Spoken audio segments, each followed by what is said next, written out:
Hello नमस्कार जय हिंद साथियों। This is Chandan Kumar Rana. Welcome you all in wisdom island classes. Well, आज हम लोग बिल्कुल एक नया टॉपिक स्टार्ट करने जा रहे हैं जिसका नाम है ट्रायंगल, और ये क्लास 10 का टॉपिक है। तो आज हम लोग इसको थोड़ा अच्छे से समझने की कोशिश करेंगे because it is very important for the examination point of view. और थोड़ा वीडियो आज का लंबा होगा, तो आप लोगों से मेरा रिक्वेस्ट होगा कि आप वीडियो को अंत तक देखेंगे और बिल्कुल आपको हर एक पॉइंट समझ में आएगा, ये मेरा वादा रहा। चलिए तो हम थोड़ा चलते हैं आज ट्रायंगल की ओर और स्टार्ट करते हैं कि what is triangle and what we have to study in triangle in class 10। तो हम लोग सबसे पहले समझेंगे कि ट्रायंगल होता क्या है। So any figure which is bounded by 3 line segment is called triangle. ये तो बिल्कुल ही बेसिक सा डेफिनेशन है जो कि हम लोग बचपन से पढ़ते आ रहे हैं। Any figure which is bounded by 3 line segment. But यहाँ पे जो हम लोगों को पढ़ना है वो इतना बेसिक नहीं पढ़ करके हम लोग को सिमिलैरिटी के बारे में पढ़ना है। तो चलिए सिमिलैरिटी पढ़ने से पहले थोड़ा सा हम लोग रिकॉल कर लेते हैं कि क्लास 9 में हम लोग क्या पढ़े थे। तो क्लास 9 में हम लोग पढ़े थे कि कंग्रुएंसी क्या होता है। मतलब we have studied congruent triangles. So let us first talk about what is congruent, then we will try to connect the congruent triangles with the similarity. So please आप क्लास में बने रहेंगे और वीडियो को अंत तक देखेंगे, और आपको अगर अच्छा लगेगा तो प्लीज मेरे चैनल को सब्सक्राइब भी कीजिएगा, लाइक भी कीजिएगा और शेयर भी कीजिएगा। चलिए तो बढ़ते हैं आज ट्रायंगल्स की तरफ। तो बच्चों आज हम लोग पढ़ेंगे सिमिलैरिटी क्या होता है, लेकिन सिमिलैरिटी को जानने से पहले हम लोग कंग्रुएंसी को समझ लेते हैं जो कि हम लोग क्लास 9 में पढ़े थे। तो बड़ा ही बेसिक सा डेफिनेशन हमने बताया था क्लास 9 में कि two figures are said to be congruent if they are identical in shape and size. I am repeating it. Two figures are said to be congruent if they having same dimension and same shape. कहने का मतलब ये हुआ कि अगर ये मेरा कोई ट्रायंगल है ABC कोई मेरा ट्रायंगल है और DEF भी कोई मेरा ट्रायंगल है, और ये दोनों ट्रायंगल को हम कंग्रुएंट तब कहेंगे जब इसका शेप एकदम सेम हो जाए, डायमेंशन भी बिल्कुल सेम हो जाए। ये तो एक बेसिक मीनिंग हुआ आपका कंग्रुएंट का, लेकिन एग्जैक्टली अगर देखा जाए तो कंग्रुएंट होता ये है कि हर एक एंगल करस्पॉन्डिंग एंगल के बराबर होना चाहिए।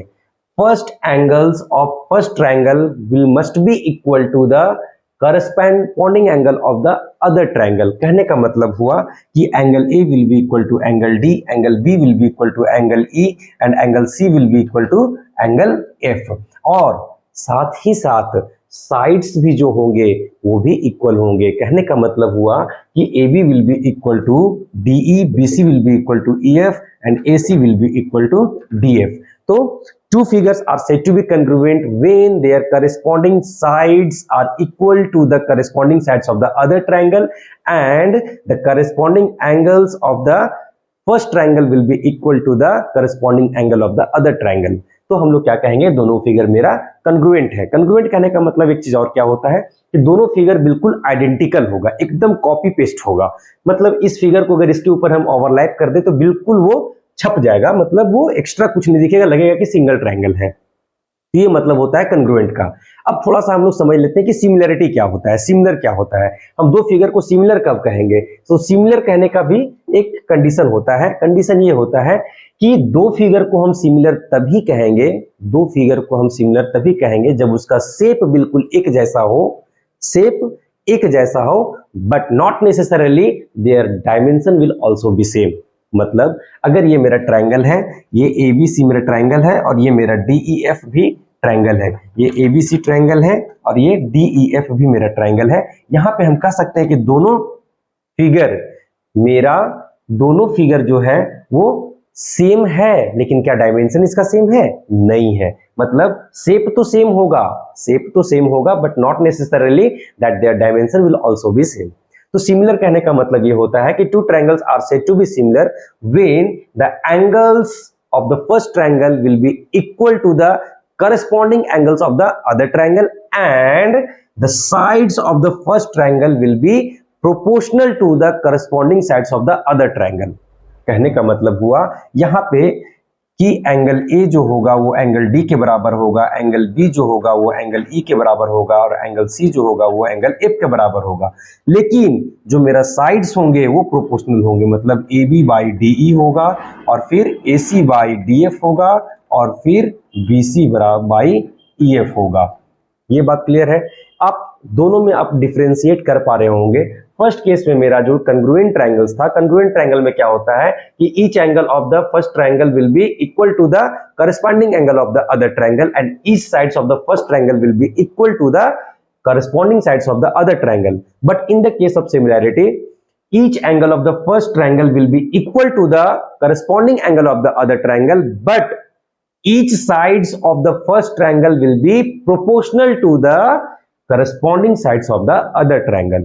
तो ये मतलब एक बेसिक डिफरेंस हुआ। अब देखिए क्या हम कह सकते हैं कि कोई ये मेरा एक रेक्टेंगल है और ये भी मेरा एक रेक्टेंगल है। Will it be similar? Will it be similar? Of course, yes, it will also be similar. It is because now their shape are same. Their shape are same, and we have to check out is the dimension of their sides are in same proportion or not. If it will be in same proportion, then definitely both figure will be similar. ये मेरा 4 sides का हुआ, 5 side का भी होगा या फिर 6 side का होगा या फिर अल्टीमेटली आप ये कह सकते हैं कोई भी पॉलीगन हो। Polygon means any close figure which having more than 3 sides, either 3 or having more than 3 sides. तो कोई भी पॉलीगन हो हम कह सकते हैं कि वो दोनों पॉलीगन सिमिलर होगा। वो तब होगा जब हर एक एंगल दूसरे फिगर के करस्पॉन्डिंग एंगल के बराबर हो जाए और फिर हर एक साइड दूसरे पॉलीगन के करस्पॉन्डिंग साइड्स का प्रोपोर्शनल हो जाए।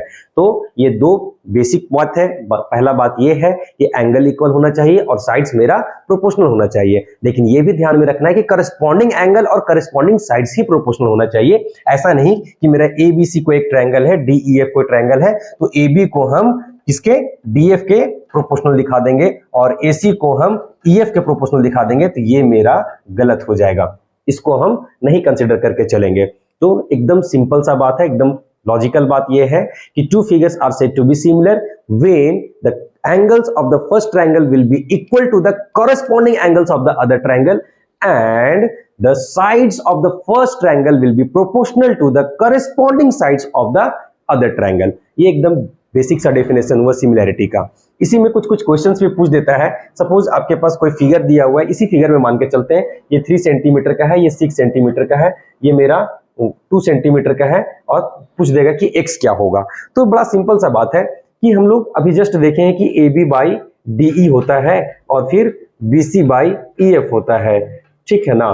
तो AB मेरा दिया हुआ है कितना 3 दिया हुआ है, DE मेरा कितना दिया हुआ है 6 दिया हुआ है, BC मेरा कितना दिया हुआ है 2 दिया हुआ है, तो EF मेरा कितना होगा ये निकालना है। यहाँ से क्या करेंगे क्रॉस मल्टीप्लिकेशन करेंगे तो EF will be equal to 2 into 6 by 3, 3 2 जा 6 कैंसिल हो जाएगा और ये मेरा आंसर आ जाएगा 4। अब ये जब 4 आ गया तो आप चेक करके देख रहे होंगे कि AB बाई DE जो है वो 3/6 है मतलब 1/2 है। In the same way BC by EF भी जो निकाल करके लाए हैं वो 2/4 है मतलब 1/2 है। क्या ये सेम प्रोपोर्शन में है कि नहीं है? ऑफ कोर्स ये सेम प्रोपोर्शन में है। चलिए ये तो बेसिक सी बातें हुई कि सिमिलैरिटी क्या होता है और फिर कंग्रुएंसी क्या होता है। कंग्रुएंसी से ज्यादा आसान है सिमिलैरिटी, है ना। इसमें अब हम लोग को एक सबसे इंपॉर्टेंट चीज पढ़ना है, वो पढ़ना है थेल्स थ्योरम, जिसको हम लोग क्या बोलते हैं बेसिक प्रोपोर्शनलिटी थ्योरम भी बोलते हैं। चलिए तो हम लोग चलते हैं थोड़ा बेसिक प्रोपोर्शनलिटी थ्योरम की ओर, और ये बहुत ही इंपॉर्टेंट है। अगर बेसिक प्रोपोर्शनलिटी थ्योरम क्लियर नहीं हुआ तो समझिए पूरा ट्रायंगल आपका साफ हो जाएगा। इसलिए you have to pay attention for the basic proportionality theorem. It's very important in order to prove several questions of the triangle. So let us see what is BPT.